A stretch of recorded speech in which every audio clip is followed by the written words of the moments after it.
वरिष्ठ राजनयिक ने एक बड़ा बयान दिया है। राजनयिक ने कहा कि ईरान हमेशा शांति और सुरक्षा के पक्ष में है और तेहरान किसी भी शांति वार्ता के लिए तैयार है, लेकिन शर्त यह है कि पहले इजरायली सैन्य कार्रवाई की निंदा की जाए। भारत में ईरान के मिशन के उप प्रमुख मोहम्मद जावेद हुसैनी ने यहाँ पीटीआई वीडियो के साथ बातचीत में कहा कि अमेरिकियों को दबाव डालना चाहिए और दूसरे पक्ष को बातचीत की मेज पर लाना चाहिए। बातचीत के दौरान हुसैनी ने आरोप लगाया कि इजरायली शासन ने कुछ निराधार आरोपों के बहाने से हम पर हमला किया।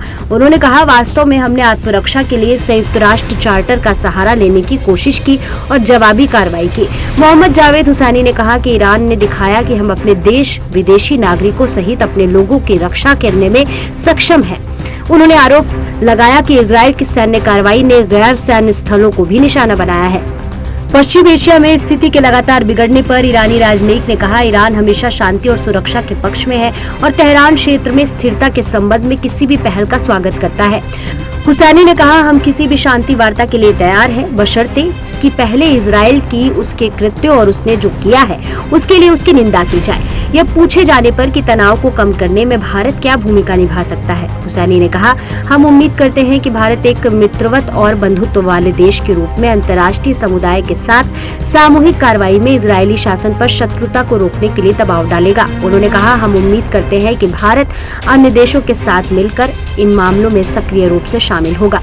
ईरान की राजधानी तेहरान पर इजरायल के भीषण हमले जारी है। इजरायल ईरान के परमाणु कार्यक्रम और उसकी बैलिस्टिक मिसाइल क्षमताओं को नष्ट करना चाहता है। ऑपरेशन राइजिंग लॉयन के तहत इजरायल ने ईरान के बड़े क्षेत्र पर कई हमले किए हैं। तेहरान ने भी तेल अवीव को चेतावनी देने के बाद जवाबी कार्रवाई की है।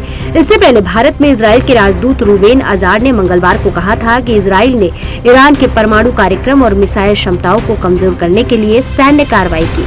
उन्होंने दावा किया कि यह उनके देश के लिए खतरा है। उन्होंने कहा था कि इजरायल ईरान की सैन्य क्षमताओं को कम करने के लिए उसके सैन्य स्थलों को निशाना बना रहा है।